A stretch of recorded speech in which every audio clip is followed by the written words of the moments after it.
कौआ और उल्लू का बैर बड़ा प्रसिद्ध है। काको लूकम एक प्रयोग है व्याकरण में, काको लूकम सूत्र है महर्षि पाणिनि का, येषांच वैरस शाश्वती का। इस सूत्र से काको लूकम इसमें समास होता है। कौआ और उल्लू का ऐसा भारी बैर है कि उल्लू रात को खोज खोज कर कौओं को ही मारता है। इसके पीछे और कोई कारण तो कहीं नहीं सुनने को मिला, पंचतंत्र में इसका कारण लिखा है। कहते एक बार पक्षियों ने पंचायत की, महापंचायत, उस पंचायत में कहा कि देखो पक्षीराज गरुड़ जी हैं, पर वो भगवान नारायण के वाहन हैं, उनकी सेवा में इतने व्यस्त रहते हैं कि उन्हें हम पक्षियों के सुख दुख पूछने की फुर्सत नहीं। राजा ऐसा होना चाहिए जो प्रजा का सुख दुख पूछे, जाने और उसका समाधान करे। तो ऐसा करो, बहुमत से अब अपदस्थ कर दो, उनको हटा दो। हम लोग नहीं मानते गरुड़ जी को राजा, किसी दूसरे पक्षी को राजा बनाओ जो सबके सुख दुख में काम में आवे। तो पक्षियों ने उस महापंचायत में निर्णय किया कि नारायण के वाहन को तो राजा बना के देख लिया, अब नारायण की गृहिणी जो लक्ष्मी जी हैं उनके वाहन को राजा बनाते हैं। लक्ष्मी जी का वाहन कौन है? उल्लू। बोले लक्ष्मी वाहन को राजा बनाते हैं। तो उल्लू महाराज का चयन हुआ और उनसे प्रार्थना की गई कि आप राजा बन जाइए। हमारे पूज्य खाक सुख वाले महंत जी कहते हैं कि गृहस्थी आदमी बूढ़ा है जाए, दांत गिर जाए और ब्याह ना भयो हो, वाको बाबा जी न बने हो, ब्याह भयो ना होए। तो दांत सवेरे के सवेरे गिर जाए, कोई कहे ब्याह कर लो तो ऊपर से तो मना करे, नहीं नहीं नहीं रहने दो, अब क्या ब्याह की उम्र है। लेकिन फिर भी कह देगा कि हाँ अब क्या करें, लोग नहीं मान रहे हैं, अब सबका मान रखना पड़ेगा। तो गृहस्थी आदमी बूढ़ो है जाए, ब्याह ना होए, तो बुढ़ापे में भी ब्याह के लिए राजी हो जाता है। और बोले साधु वृद्ध हो जाए, अब लठिया से भी नहीं चल सकता, दो लोग हाथ पकड़ के चलावें तब चले, और लोग कहें कि नहीं आपको तो अब महंत बनना पड़ेगा, चादर विधि आपकी ही होगी। तो भीतर से तो प्रसन्न होता, चलो महंत बन के मरेंगे तो कम से कम भंडारा तो बढ़िया हो ही जाएगा। क्या करें, हमारी इच्छा तो बिल्कुल नहीं, पर क्या लोग मान ही नहीं रहे। लोग कहते नहीं नहीं हम तो आपको ही चादर उड़ाएंगे। तो चलो कोई बात नहीं, ओढ़ लेते हैं चादर।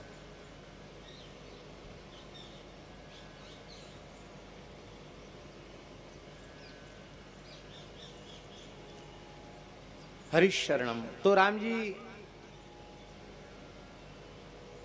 ये उल्लू भी प्रसन्न था भीतर से कि वाह मैं राजा बनूंगा। पहले तो मना किया, रहने दो, गरुड़ जी से पूछा नहीं तुमने। बोले नहीं नहीं आप लक्ष्मी जी के वाहन हैं कि नहीं? बोले हाँ लक्ष्मी जी के तो हैं। फिर क्या आप कोई कम है? अरे लक्ष्मी नारायण से कम नहीं, तो आप नारायण के वाहन गरुड़ से कम क्यों अपने को आंकते हो? आप हो सामर्थ्यमान हो। अब तो सारी सामग्री सम्राट पद की, पक्षी सम्राट पद पर अभिषिक्त करने की सारी शास्त्रीय सामग्रियां एकत्रित की गईं।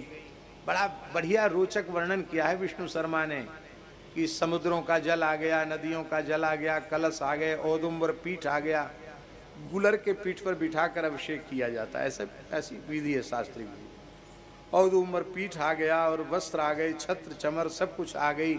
जो ब्राह्मण जाति के पक्षी थे वो मंत्रोच्चार करने लग गए, नाऊ भाट जाति के पक्षी थे वो गुणगान करने लग गए। अब बिल्कुल बस अब अभिषेक तो हो गया था, अब गद्दी पर बैठकर तिलक की तैयारी थी। इसी बीच में एक कौआ बोला, बोला देखो भाई अब बात तो बहुत आगे बढ़ चुकी है, अब हमारे बोलने का अवसर है नहीं और हमें बोलना भी नहीं चाहिए, लेकिन क्या करें, हम अपने आप को रोक नहीं पा रहे हैं बोले बिना। क्यों?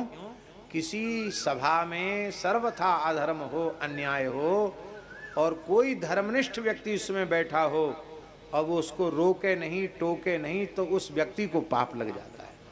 तो मैं तो इसी से चिंतित हूँ कहीं मुझे पाप न लग जाए इसलिए मैं बोलना चाहता हूं। आप सब पंच अनुमति दो तो मैं बोलूं। हाँ बोलो। पक्षियों ने कहा बोलो, कोई बात नहीं। तुम चांडाल पक्षी हो तो क्या, ये तो वोट का जमाना है, सर्वसम्मति से चुनाव हो रहा है, सबके मत का समान आदर है, बोलो क्या बात। उन्होंने कहा कि किस अयोग्यता के कारण भगवान नारायण के वाहन पक्षीराज गरुड़ को आप लोग अपदस्थ करके इन्हें राजा बनाना चाहते हैं।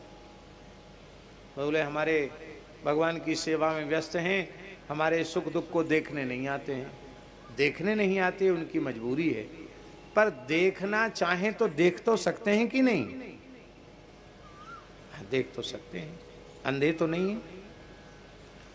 रात्रि में तो आप लोग सब अपने अपने घोंसलों में सुरक्षित रहते हैं, किसी को कोई संकट है ही नहीं।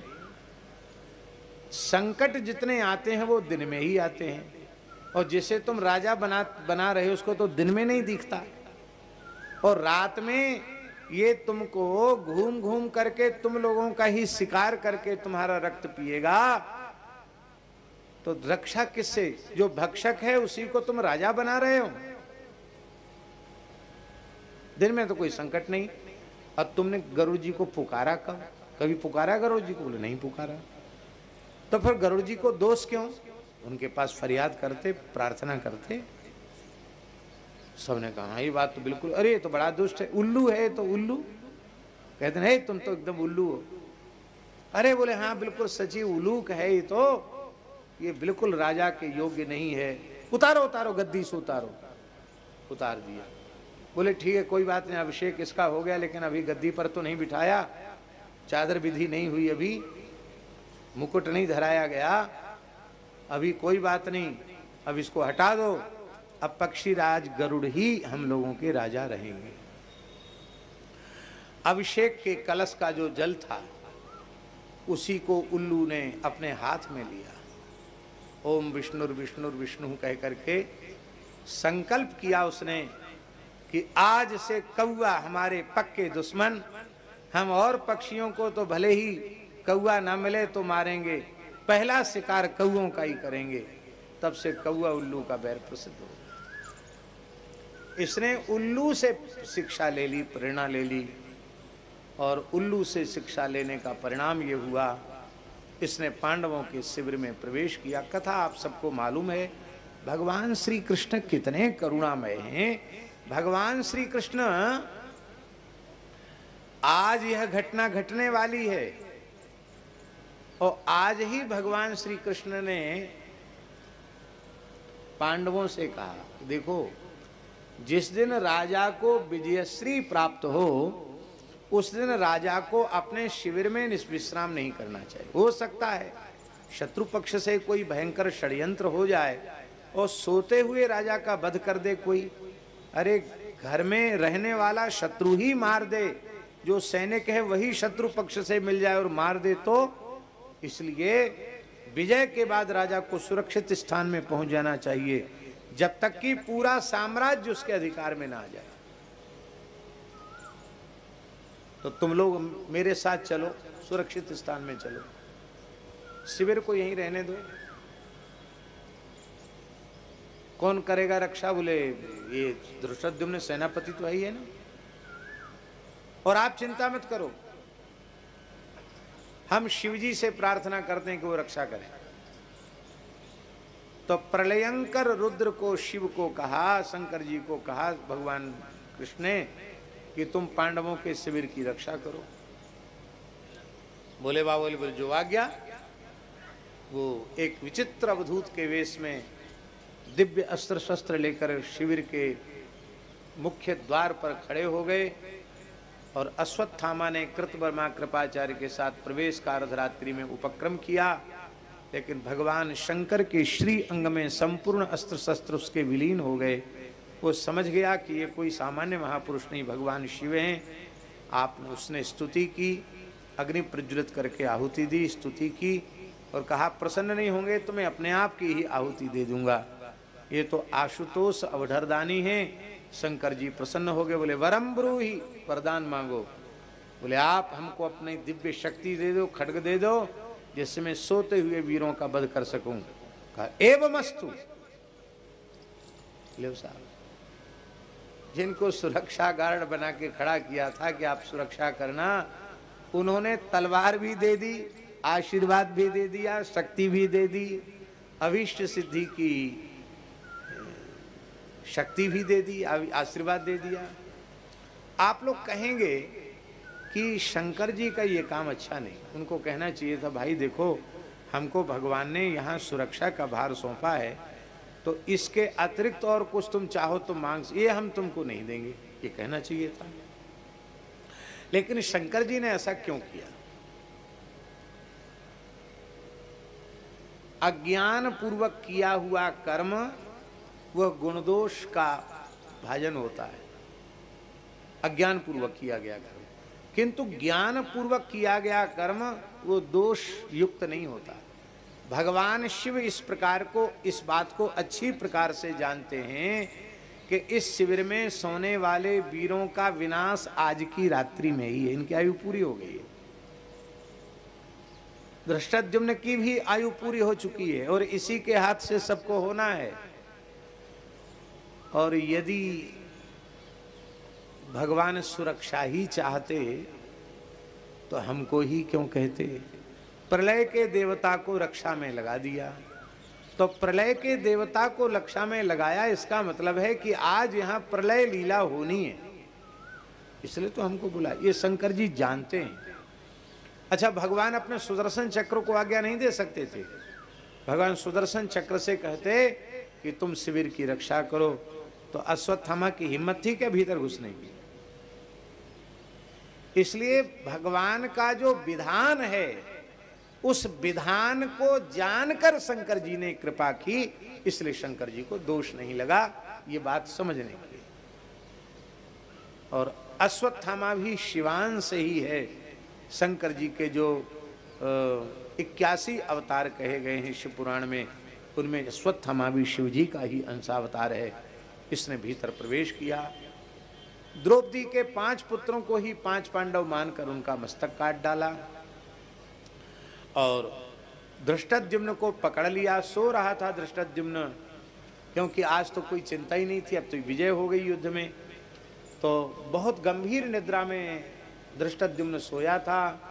उसके बाल पकड़ करके और उसको पटक लिया आसन से नीचे, उसको घूंसों से, लात से मारने लग गया।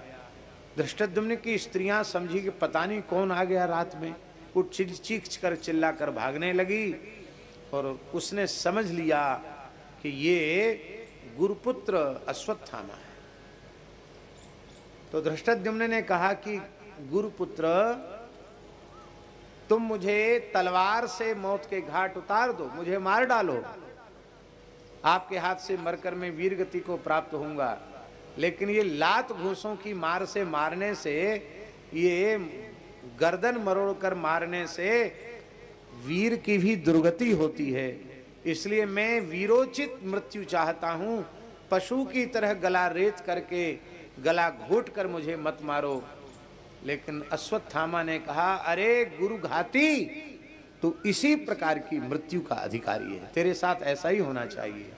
अब पशु मार ममारयत लिखा है, पशु मार, जैसे पशु को कोई क्रूर व्यक्ति मार दे, ऐसे ही धृष्टद्युम्न को गला घोट करके, गर्दन मरोड़ करके अश्वत्थामा ने मार डाला।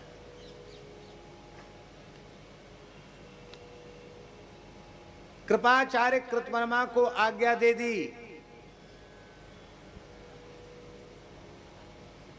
कि तुम शिविर में आग लगा दो।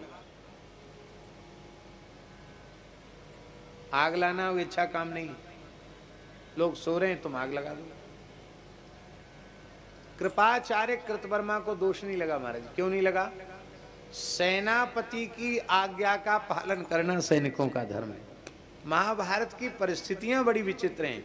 लोग केवल एक बात पर अडिग हैं, जो जहां से बंधा हुआ है बस वहीं से वो बंधा हुआ है, सत्य के पास से, धर्म के पास से। उन्होंने आग लगा दी और कहा कि जो कोई इस जलती हुई आग से बाहर निकलकर अपने प्राण बचाने का प्रयत्न करे उसको तुम जीवित मत छोड़ो। मैं भीतर सबका संहार करता हूँ। सारी संहार लीला करके बहुत बड़ा नर संहार करके अश्वत्थामा वहाँ से निकल गया और भगवान पांडवों को ऋषियों के यहाँ ले गए थे, मार्कंडेय के आश्रम में ले गए थे। वहाँ से भगवान लौट आके आए। यहाँ शिविर में तो हाहाकार मचा था। तमाम स्त्रियां रुदन कर रही थी, द्रौपदी कुररी की तरफ विलाप कर रही थी।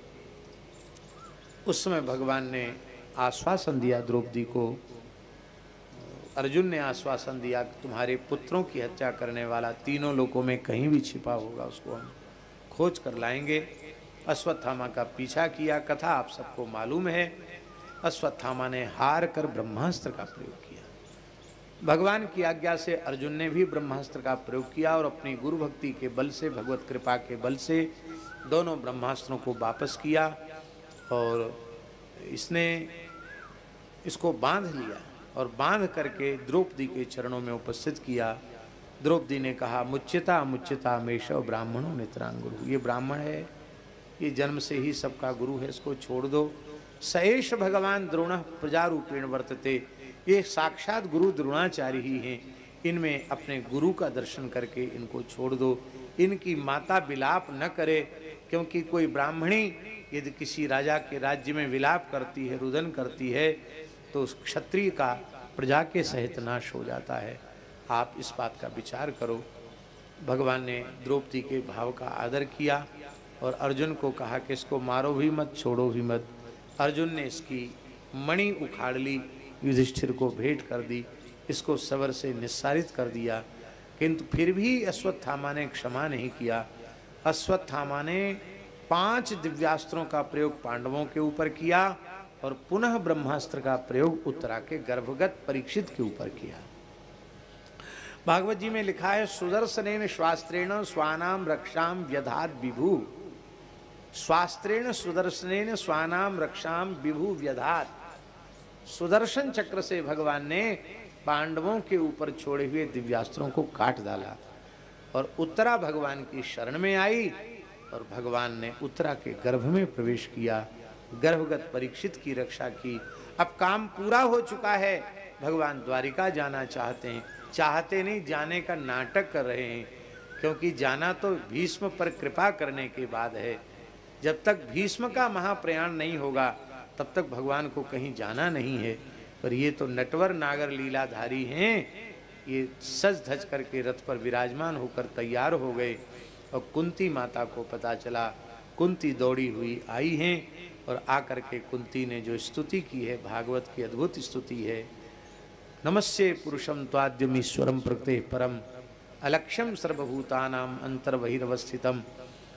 और इस स्तुति में कुंती ने कहा, विपद संतु न सस्वत तत्र तत्र जगत गुरु भवतो दर्शनम यत्स्याद पुनर्भव दर्शनम। हे जगत गुरु श्री कृष्ण, ये विपत्तियां सदा सर्वदा हमारे ऊपर बनी रहें, क्योंकि ये विपत्तियां आपका दर्शन कराने वाली हैं और आपका दर्शन संसार चक्र से छुड़ाने वाला है, जन्म मृत्यु के चक्र से छुड़ाने वाला है। भगवान ने कहा, बुआ जी अब बहुत अतिकाल हो गया है, आप रो मत, अब हम कहीं नहीं जा रहे हैं। भगवान ने पुनः रथ से उतरकर महल में प्रवेश किया और आज रात्रि का समय है और भगवान अपने महल में प्रविष्ट हैं। सब सो गए पर युधिष्ठिर नहीं सोए। युधिष्ठिर एकांत में बैठकर विलाप कर रहे हैं, हाय हाय, मैंने अपने गोत्र की हत्या की, मैंने गुरु की हत्या की, मैंने अपने नाते रिश्तेदारों की हत्या की। इस राज्य के लोभ ने कितने पतन के गर्त में मुझे ढकेल दिया। मुझे लोग धर्मराज कहते हैं, धर्मनिष्ठ कहते हैं, और मैं कितना पाप कर्म परायण हूँ। मेरे मन में क्षमा दया तनिक भी नहीं है। अरे मैं मुनियों की वृत्ति से अपना निर्वाह कर लेता, मेरे ही कारण ये धरती रक्त से रंजित हो गई।